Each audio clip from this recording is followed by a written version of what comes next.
Your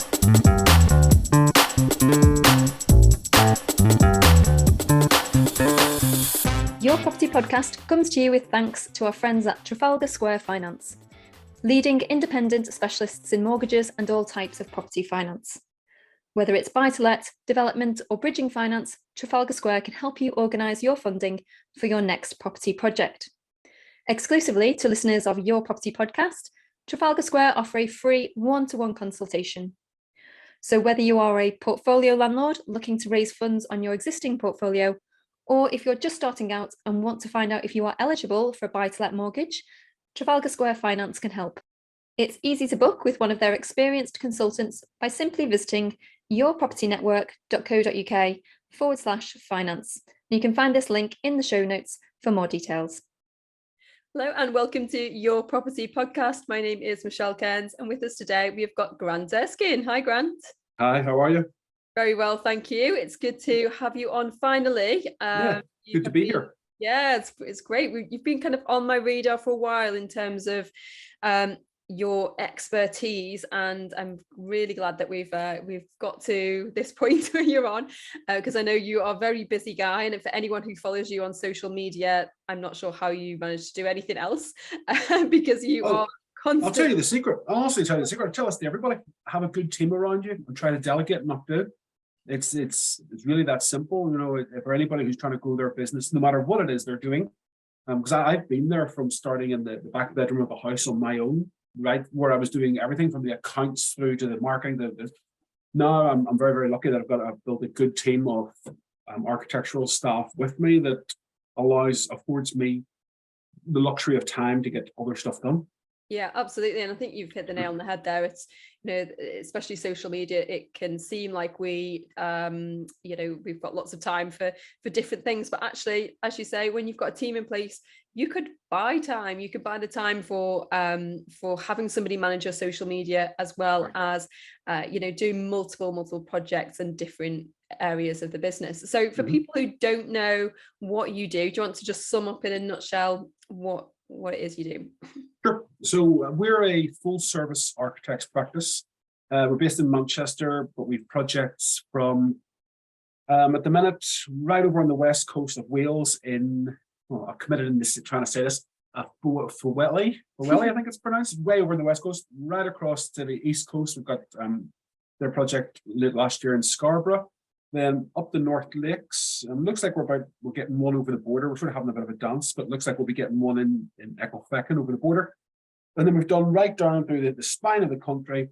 The furthest south is actually right down the south coast, near Exeter. So we work primarily with investors. That's perhaps what we're best known for.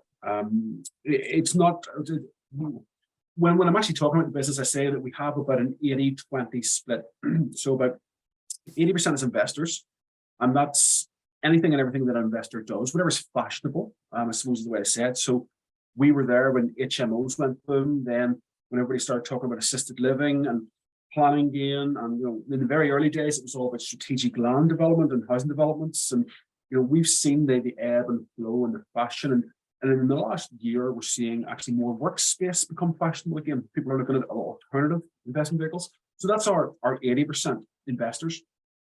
Then our other 20% is whatever we like, really, whatever we fancy. I often forget to talk about. We've done a couple of churches. We've done a big GM community centre. We've done charity headquarters. We do the other stuff that we like. We sort of cherry pick, and then on the odd occasion we'll do a private client job. So new build house for the owner that's going to live in the house. We don't do as much of that as we used to. It's very much if we like the look of the job or we like the individual, then we'll take it on.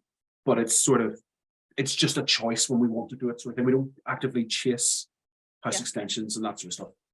Yeah, it's interesting you talk about working for mainly 80% investors, because that certainly is the niche, obviously, that you advertise. But if you dig into that, you have specialised with HMO investors and maximising the space, but with the caveat that I've seen you comment numerous times on how it's not just about cramming as many tenants into a property as possible, you know, you really are thinking about how those tenants are going to live in the house, you know, thinking of them as customers and as, you know, people who are going to be hopefully living there for a long time.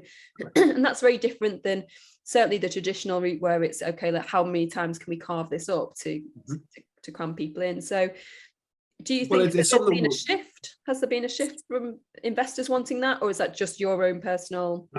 I think, yes, we talk about product more than design of a building. We talk about ultimately you as an investor or a building owner are going to be taking a product to a market to attract your clients.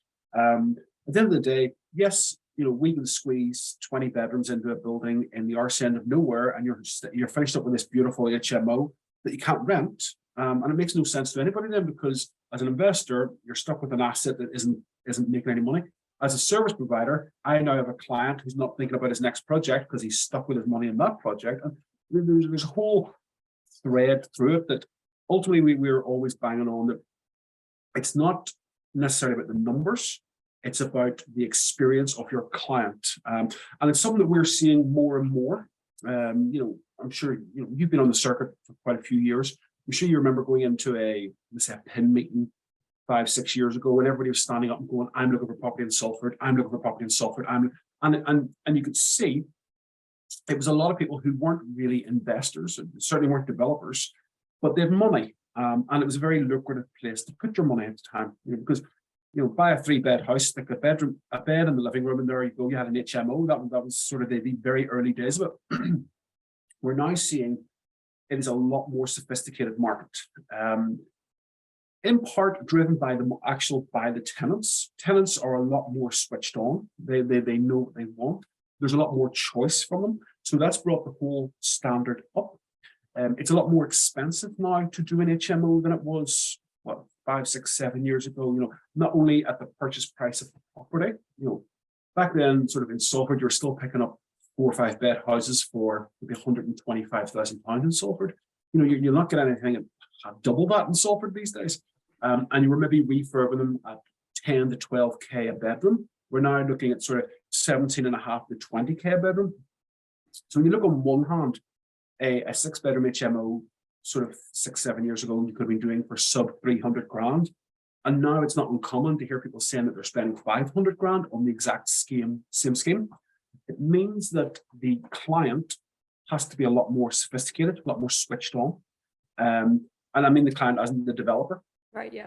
So, you know, let's be blunt about it. 6-7 years ago, anybody could have made money in HMOs. It wasn't that hard. Now, it's a hell of a lot harder, and the margins are a lot tighter, and you've got to be really just switched on. It's a business. It's a professional business, I suppose the way to say it. And that's why we're also seeing quite a lot of people who were doing HMOs are now not doing HMOs. So we're doing a lot more apartment schemes, taking advantage of a lot more permitted development, looking at a lot more taking an existing asset and making it more valuable. You know, we've done quite a few existing HMOs in an Article 4 area where we've used PD to increase the occupancy on them and that sort of thing. You know, but it's a lot more clever thinking by investors and developers. I think is what's required, and that's the major trend shift that we've seen. Okay, and do you find that people are coming to you with those ideas, or are you educating them on what they could do as an alternative? Bit of both. I'm very keen on educating our clients for the simple reason that if they're better informed, then they can be the sort of the first level of assessment themselves. So they're not wasting costs and time and effort. You know, they can look at it and try and see the potential in it straight away. We have some clients who have no interest in it at that end. It's a money game to them. So they wanted very much to step back and just send us a building and go, what can we get? We need it to do X. Will it do it? If it doesn't, then we'll walk past it. Excuse me. But it's horses for courses. Certainly, you need to be a little bit more switched on. You know, it's not as easy to do. It's not as a go and buy some furniture packs and stick on a couple of fire doors. You sort of, it's interesting when somebody quite new to the market rings for the first time or the first conversation, and they're saying, I want to do a really high-end luxury HMO, and I'll ask, well, what do you think that is? And they'll list a few of the things, and you want to say, well, that's not high-end or luxury. That's the standard these days. 5 years ago, that was luxury. Now that's just to give yourself a fighting chance in the market of having low voids. So it's. And what are those things? Are they like adding on suites or what? I was just saying this the other day. I don't think we have done a non-ensuite room anywhere in the UK in the last 3 years. I'm sure if I really thought about it, there might be one or two. But it's you can sort of see how the trends move. And I often talk about the microeconomy of Manchester itself, because it is actually quite big geographically. And you saw everybody hammer at Salford, and the market just pulled up and up and up to the point where it just got to, if you didn't have an ensuite room, it was highly unlikely you would rent the room out, because there were so many ensuite rooms available. And because there were so many available, the price of them was coming down in the rental demand. Then you almost saw a shift where everybody ran across to Tameside over in the east of Manchester, and everybody was invest there. And the standard, everybody's trying to set themselves apart by pulling the market up and up and up and up. Then they moved to Oldham. Then they've moved sort of over back towards, they tried to get Trafford, but it hasn't really worked. We then saw Bury become very, very popular. Bolton has always sort of trundled along. It's its own little microclimate. And now recently we're starting to see Rochdale as being the last sort of untapped area. But even in Rochdale, we're pretty much doing all ensuite rooms now from the get-go. There's no, because we often talk about this. Is there a market for the lower end provision? And I don't want to say lower end sounds really judgmental. I don't mean it like that, but the affordable end, do people want 8 square meter rooms? Because I can design a really nice 8 square meter room with an ensuite, but it's a small room, but it'll give you everything that you want. And if you go into a market where everybody else is renting out at, let's say, $550 a month, and you can increase your occupancy sufficiently to cover the difference and go into the market at $395 a month, your rooms will never be empty. You'll have people queued around the block to get them, sort of thing. So I do sometimes question, is there a way to differentiate yourself in the market on cost by going very high density, but accepting that you're going to be getting the lower end of the market? Yeah. But it's easier to do the 10 and 2.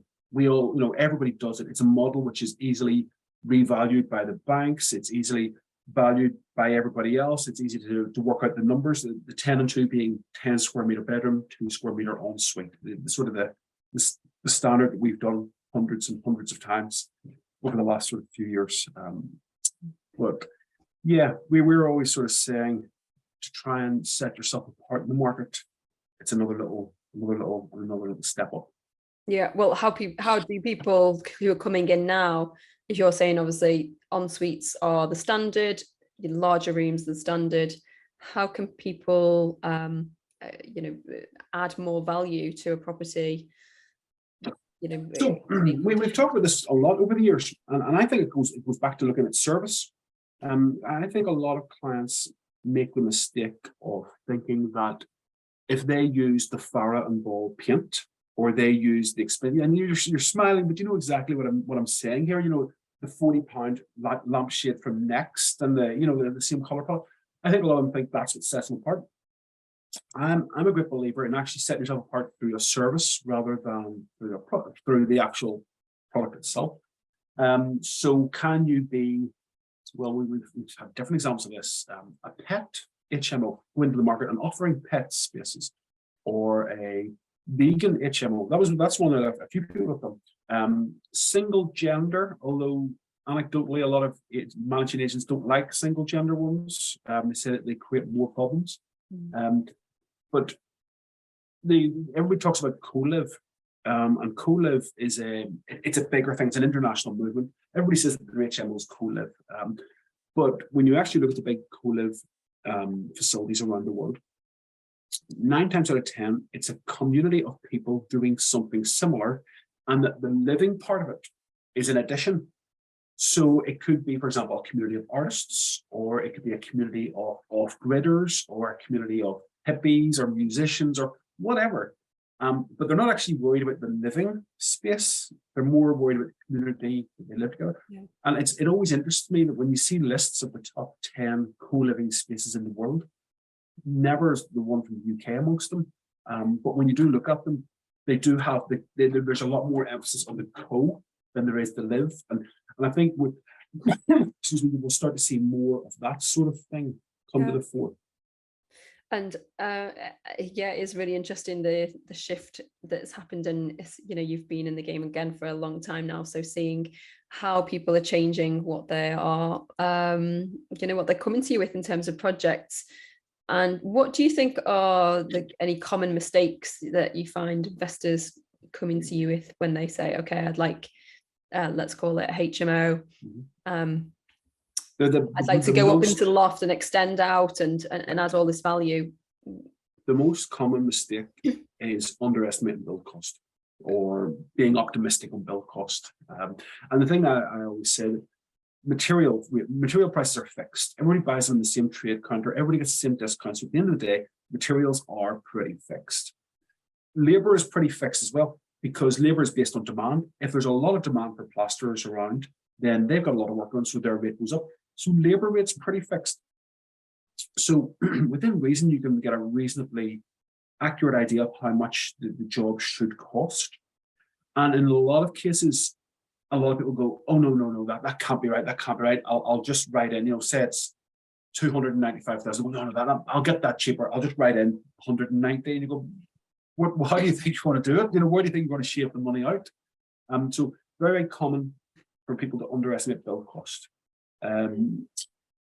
I often think it's a bit common, particularly with newer investors, to get a little bit hung up in the social media trend, the vanity trend, and go a little bit OTT on finishes, because they look like, I'm not complaining, because it makes my project look lovely, so it looks good on my social media. So by all means, go ahead and do it. But sometimes I've had particularly clients that I've got a more friendly relationship with, I sort of say, why are you spending so much money here?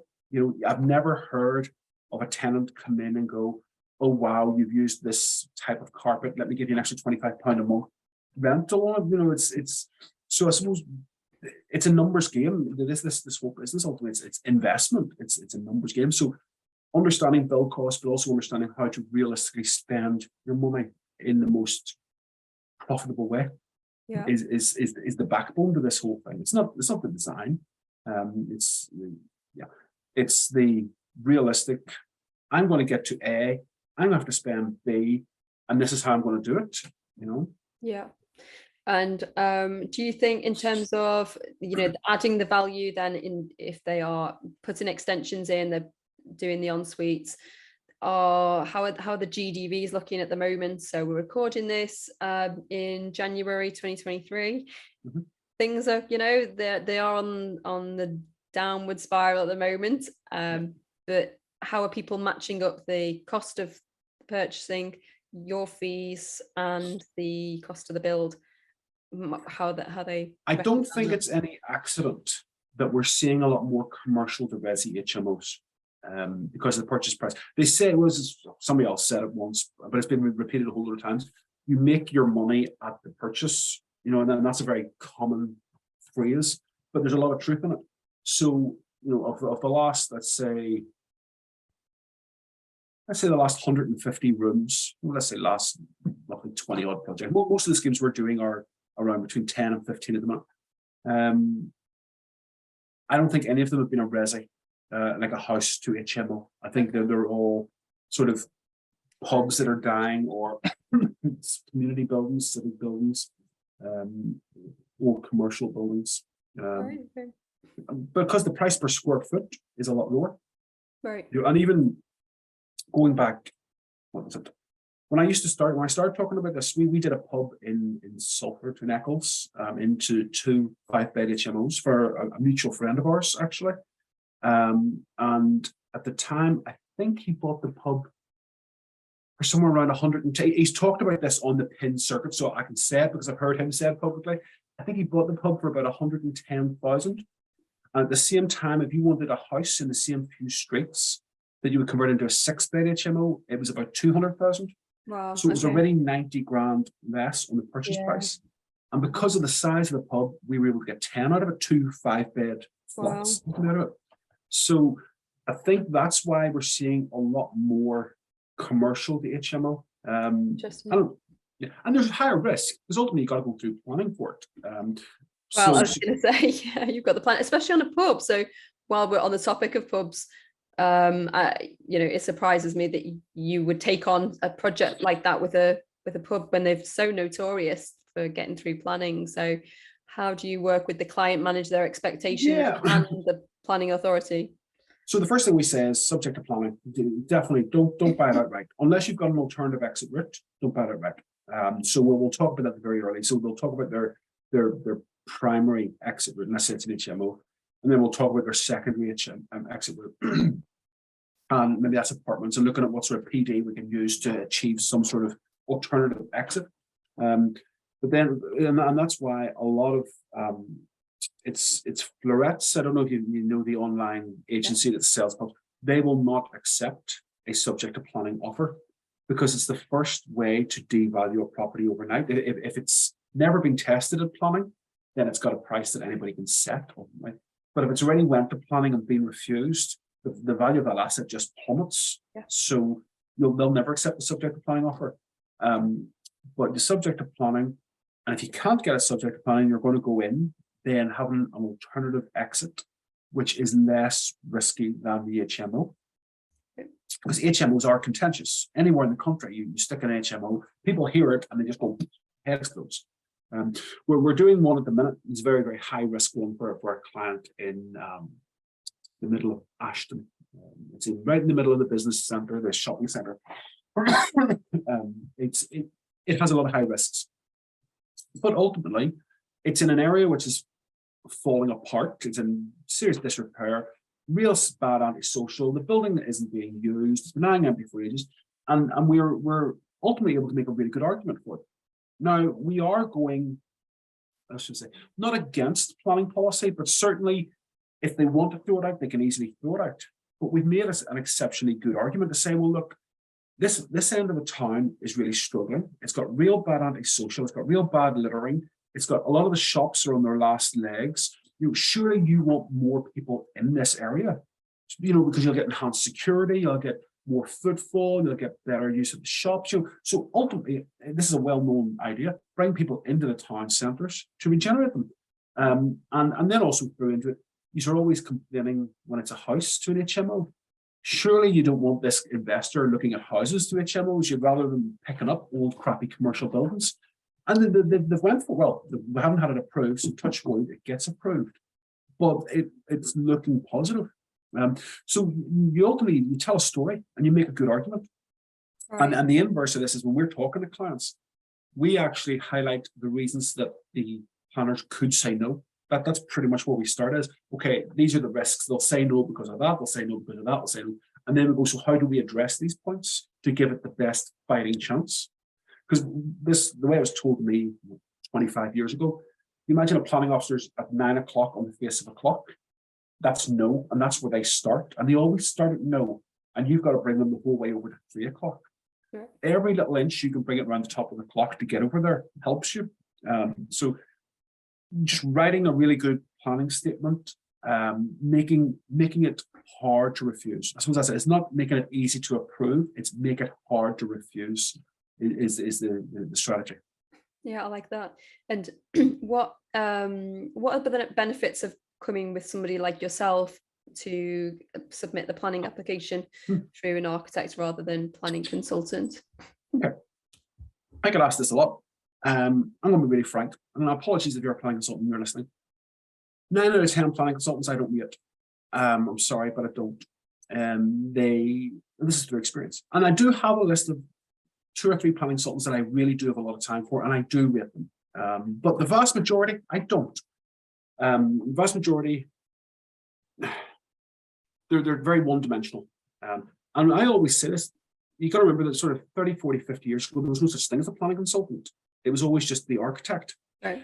The big thing is that a lot of architects are architects because there's a lot of people send for architects that aren't actually architects. They don't have the training and the education and the qualification, It's 7 years to get to where we're at, and a ton load of experience and everything else.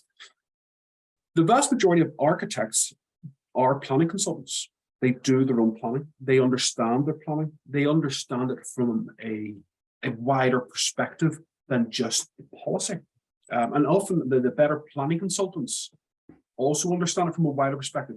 A lot of people just think planning consultant knows a policy, knows that person, they'll be great, they'll get it through. And the story that I always tell, we got brought in 5-6 years ago to take on a housing development. The landowner had got planning using a planning consultant.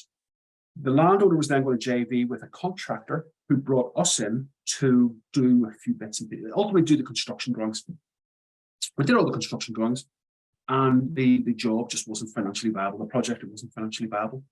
And I was talking to them, and we had inherited the planning consultant. He had come with them, but he was sort of not that involved anymore. And we had this meeting, and he said, no, you've got to build it like this, you've got to build it like this. And I said to the contractor, look, let me take this and have a chat with the planning officer. And ultimately I went to him and said, look, it's not financially viable.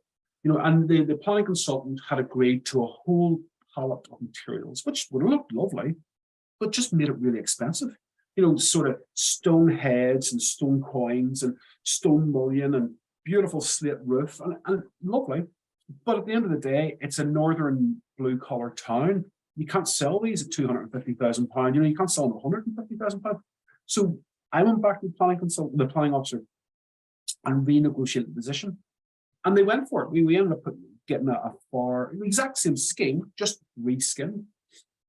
And I sometimes think that planning consultants, lesser planning consultants, because I don't want to tar them all in the same brush, but lesser planning consultants will agree to anything to get the yes, at the cost often of the scheme.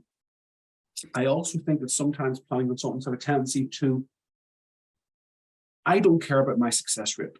It's not something that I hold up as a badge of honor. You'll see some planning consultants out there that say, I've got 100% approval rate, as if that means they're really good.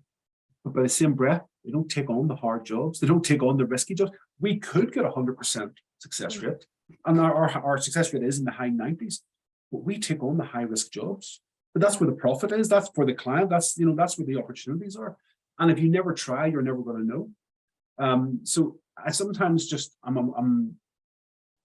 if you've got a planning consultant that you've worked with previously and you like and you know well, then absolutely fine. And if you don't and you want one, I'll give you the name of one. There's a guy in Manchester I have a lot of time for.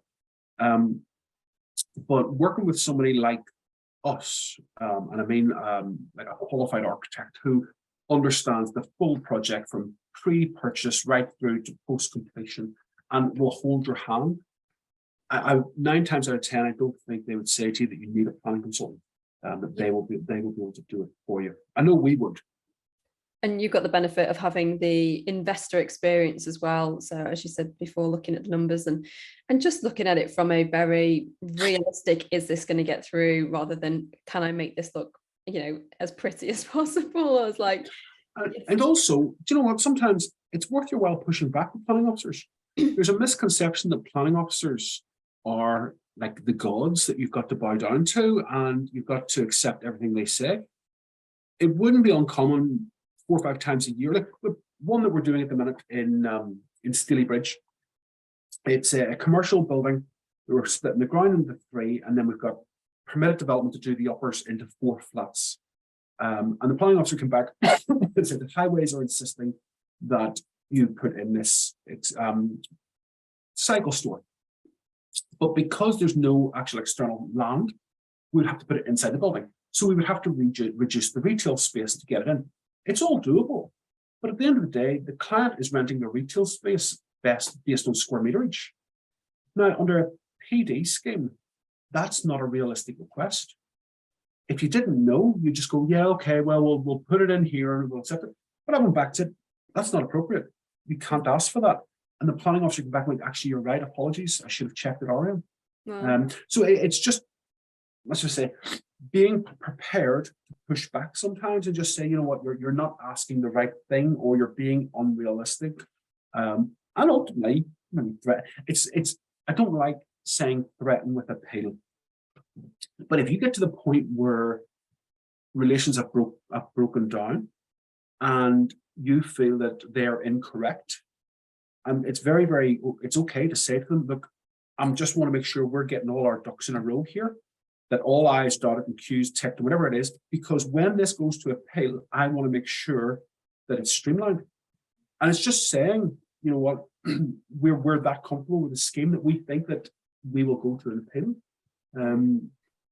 That's often I'll tell you another story. I remember sitting in it was the planning committee meeting in Liverpool, and they were going to refuse a scheme for I'll not say it, an investor in Liverpool going to refuse a scheme, and they said, yeah, I don't think it's appropriate to have a 10-bed HMO sharing 2 bathrooms. And the client was sitting beside me, it's all en suite, and I'd already done my bit. So I broke with protocol and jumped up and put my hand up, and they said, no, you need to understand this. That's an all en suite scheme. And you actually heard the head of the committee speaking this next. Said, well, I didn't really look at the drawings anyway. And they were going to refuse it based on not even looking at the drawings, and they approved it. You know, but sort of this. I think we sometimes have a tendency to give a little bit too much credibility to planning officers, and you know, don't get me wrong, they're just doing a job like anybody else. They probably have a workload stacked this high on their desk, and they're just seeing what they can push along and, you know, delay and everything else. we're sitting today chasing up planning applications that we've submitted. Some of them are going back 9 months, Wow. and they haven't progressed at all in 9 months. Wow.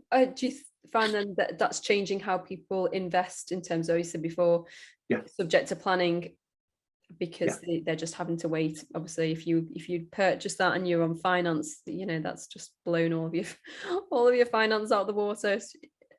And it's interesting.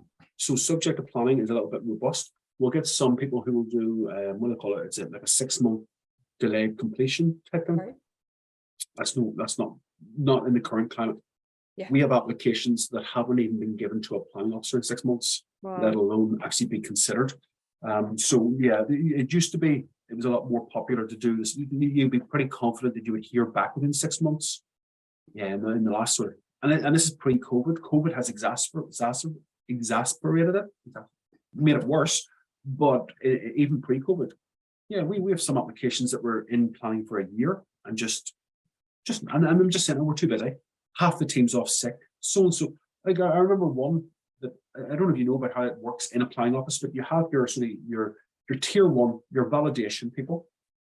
They check it and then they pass it to the next person, the planning officer.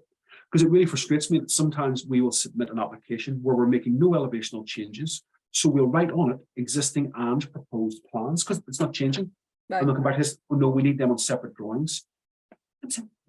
What do you mean? But exactly, but because you don't have a box to tick, it doesn't get to, because if you spoke to a planning officer, they'd go, yeah, that's fine, because it's only about sharing information. But because it's with ultimately an admin, right, who can't tick the box, it doesn't get pushed up to the next level. Oh, no. So then it goes to the planning officer, they consider it, they write the report, then they send it up the line again to the office manager, and that's the person who can sign it up, the head planning officer. There are some departments where we've seen it that only 2 people can sign it off. One of them has went on sick leave, and the other one is only working 2 days a week, and they're the full backlog. And you're just told you're in the list. That person will get to it at some point. You know, I recommended it for approval, but it's now just going to sit in the pile for weeks and weeks and weeks. So it's, yes, a lot of people now are looking at PD as a route. Yeah, I was going to say, so rather than just the actual changing how they purchase and the structure of the deal, but actually the type of deal itself. So looking at PD, and obviously that came in August 2021. So have you seen again a big shift there?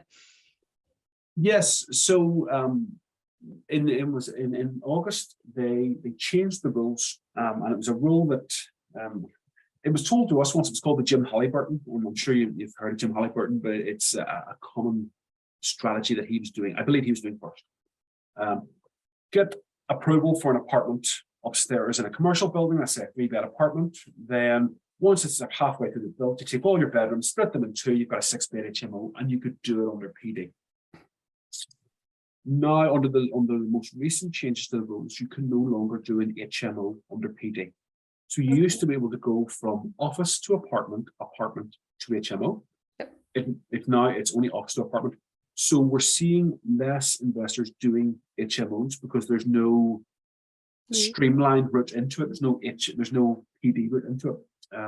So that's one of the shifts that the latest rules have changed. The rule update has had. The other one was that prior to, it wasn't that change. It changed previous, but it used to be that if you were doing an apartment, it didn't have to have a window. There was no requirement for it to actually have natural light. They've changed that rule, which has made it a little more, made some projects harder. I know we've never done a project without natural light. We're not that type, and the people that we work with are not that type of investors. But there was, I'm sure you heard the stories of the investors in London that were doing 100 blocks of apartment conversion, and there wasn't a window in it anywhere. It's a fool's economy because you can't rent it out. Nobody's going to want to live in it. But either way. But the other big one was the minimum space standard that they adopted in the last one. So, for example, we did a little scheme in Southport. It was a fantastically proportioned building, and we were able to get in 6 little flats at around 20 square meters a unit. So small, but because of the shape of the building, we were able to design something really nice and efficient, and it worked well. It felt like a big studio flat. You can't do that under PD anymore. They now need to be 37 square meters to qualify as PD. Right. So what that means is that if let's say you were looking at a building 2 years ago that was say 200 square meters, then you'd probably go, I could probably get 6 flats out of that, 6 comfortable flats out of that at around 30 to 32 square meters a unit. Now that it needs to be 37, all of a sudden you're going, I can't get 6. I can probably going to be getting 4 out of that. And actually the deal doesn't stack anymore because your exit value isn't there and everything else. So we've seen quite a few schemes that we would have done in the change before the changes, we're now not doing because the value's not in the exit value's not in it for the numbers. Right. Yeah, that's interesting. And so in terms of trends, you said before you've been there at the beginning with HMOs and service accommodation, social housing. How do you think the next, let's say, 2 years are going to look? I would say one thing we noticed it about 18 months ago. Traditional developers don't want to develop it. Well, they do want to develop, but they don't trust the developer. So they're buying existing tired stock that they can tar up. We're talking new kitchen, lick of paint, and get it tenanted within 4 weeks. We're seeing a lot of traditional developers now looking at the strategy of how quick can I get this rented? How quick can I get it as an income earning asset? Rather than looking at, I'm going to have money tied up for a year before I refinance and everything else, and worry about getting builders and how much the build cost is going to be and all that. So they're prepared to accept the lower returns, but looking at it over 5 years, the rental yield over the 5 years, we can get somebody in within 4 weeks. We're seeing a lot of people do that. So, buying little portfolios of flats and that sort of thing. Yeah. With regards to actual developers, HMO developers, for example, we have not done many. I don't think we've done many sort of 8-bed HMOs. Most of them are actually probably over 10. Wow. I don't know if that's just the market that we're attracting. I don't think so. I think it is just a case of a lot of people now are look, it's very hard to make the numbers stack because I think the old rule of thumb, the first 3 covered your costs, the next 2 made it worthwhile, and the last one was your profit or something. I think was the sort of the rule of thumb in a 6-bed HMO. Or it was the first 3 covered your finance, the next 2 covered your bills and all that. Whatever, it varies, but the rule of thumb. Now, I don't think the 6 beds nearly stack up the way they used to. So we're seeing more people. We're also seeing actually people looking at the old model, which is one of the places we started. It's actually new built houses. And actually, what is interesting there is that a lot of the new build stuff that we've done is on the garden of projects that we've already done. As for example, a little block of flats in East Manchester on the pub garden of the pub that we'd already converted into flats. The one thing I do say to people about that is you need to be in an area where your exit value warrants building the property. This is a common conversation where people are saying to me, I want to build a little block of 4 houses on that site. And I'm sort of going, well, okay, but Red Row are building or selling houses down there at 89,950. We can't build them at 89,950, you know, and then they'll look at you like you have two heads. That's just a matter of fact. If you're not Red Row, you can't build at the prices they build at. You know, so, and then I used to joke about when somebody would ring me up and say they wanted to build a new house. I say, well, is the sale value of that house starting with a 1? Because if it's not, we should just stop this conversation now. Even now, I don't think, I'm almost borderline saying that 1's not enough. You almost need to be looking at is 2. You know, do these sell with a starting number of a 2? Wow. To make this in a way viable. And that's why you do, when you drive around, you see lots of little pockets of land and you go, why isn't nobody ever built them? Not why isn't nobody ever built? Because the houses in that street are only worth 135,000, 140,000. You know, it's just so not. For a, let's call it a 3-bed house, new build, what would you kind of estimate like an average cost to build? Let's say a 3-bed house at 100 square meters. And that's a little big. Let's say roughly. Somebody said 2,000 a square meter the other day. I think that's a little high. But 1,750 a square meter, you know, so 175,000. Okay. I wouldn't be surprised at. Wow. You know. Yeah, and with the cost of everything else, you sale, purchase, sale, you know, purchase of land, sale price, all adds up very quickly. It does. It does. So I mean, we're starting to see people look at other investment strategies. There's a guy at the minute, he's absolutely dying to buy garages, you know, like blocks of garages. He's absolutely dying to buy them. We've had a couple of inquiries for people, and we haven't converted any of them, but it's interesting. Have you ever heard of a ghost kitchen? You ever heard of ghost kitchens? They're also called shadow kitchens. If you order something from Uber Eats, you presume that they go to McDonald's and pick it up there. No. But in a lot of bigger cities, they're not going to McDonald's. Okay. They're going to a centralized kitchen. Wow. But the sort of the next step on that is that the days of you needing a shop front to sell your food now are gone. Yeah. So a lot of smaller independent places, you know, like you want Vietnamese food, they only do delivery. They don't need the shop front. Yeah. So they hire a kitchen in a warehouse. So there's these big warehouses full of kitchen areas in them. Wow. And Uber Eats guys running in and out. So there's, yeah, I don't know what's next. The changes, well, yeah, well, it'd be really interesting to see what is happening, and interesting from your point of view, because I know that you're heavily involved in the investor circles and the property education world, as well as, you know, your architect hat on, so, and dealing with so many clients. So yeah, it's fascinating to have your perspective on things. So where can people find out more about, you know, what you're up to and how they can work with you? I'm not hard to find. Just type my name into social media, you'll find me. I'm on every channel. Excuse me. Yeah, I'm around everywhere. Just if you type in Grant Erskine into any social media platform, we're even messing around with TikTok at the minute. Okay. My wife teases me it's a load of 14-year-old girls dancing, but there is actually I love way social forward. media. Yeah. Everyone's going to be using it soon. You're similar age to me, so I'm sure you were on Twitter. No, you're a bit younger than me. I look youthful, but you're a bit younger than me. Did you say 50? You think I'm 50? Well, we will follow. Twitter is. You remember Twitter? I remember Twitter, and then Twitter just died, and then Instagram became very popular, and then I think Instagram started to struggle. I think a lot more people are interested in Facebook, and you've started to see LinkedIn become, with these different platforms, they shift so quickly. And it does surprise me how many property investors are messing around on TikTok. No, they're not doing dancing and all that crap, you know, but they're sharing their projects and talking property on TikTok. So we've been spending a bit of time on there as well, but I'm everywhere. I'm always happy to have a chat with anybody. Yeah, absolutely. And of course, you've got your Manchester networking meeting, which is going very well. Lots of fantastic speakers. So obviously people can just contact you about that. That's on the second Wednesday. And where is that based? So at the minute we're in the Together HQ, Together the financial, the money people ultimately, and we're in their HQ in Cheadle Business Park.